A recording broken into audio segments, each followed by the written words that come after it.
supplied by the management. The packing had been not so much overseen as attended by Clive, a representative, ironically, because neither word could accurately be applied to him, of the Human Resources Department. He stood beside her, rumbling idly, like a vacuum cleaner, which he closely resembled, switched on and ready to suck if anything misplaced came within reach of his hose. That had been the day before, the penultimate day. Now, on the last day, she stood in the corridor, holding things so odd and familiar they had been invisible.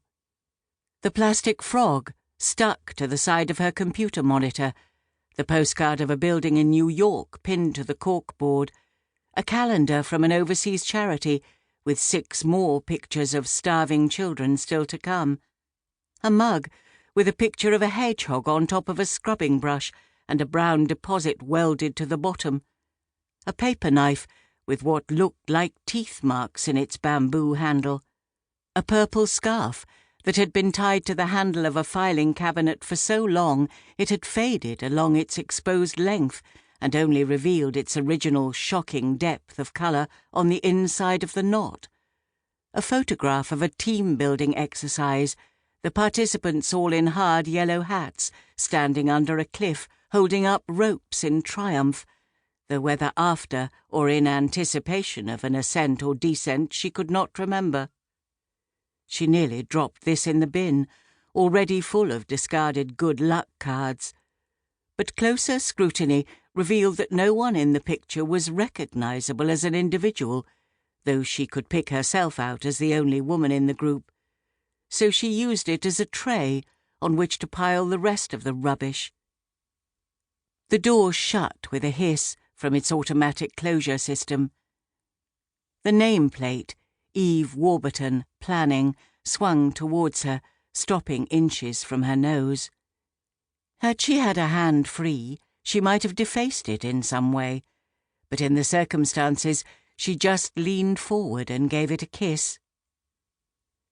"Goodbye, Eve Warburton, Planning," she whispered. "Nice to have known you."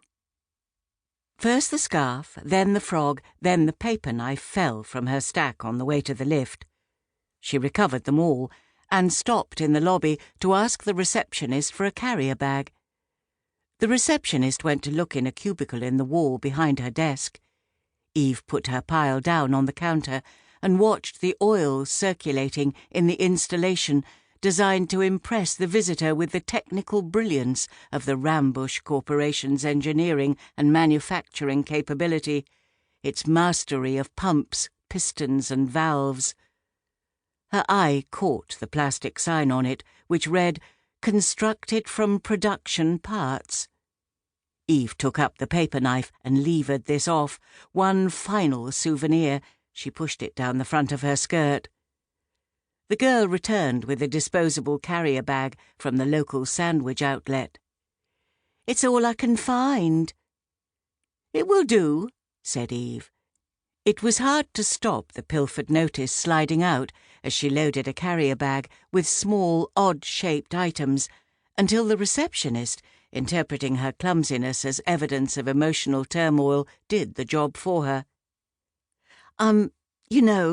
Sorry you're leaving," she said. It was time to move on.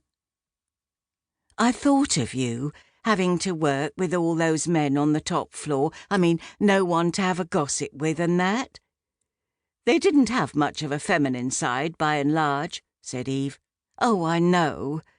The receptionist came out from behind her barrier with the filled bag. Eve was afraid she might be about to offer a hug, in compensation for Eve's fall from the masculine heights of the 4th floor to mere womanhood.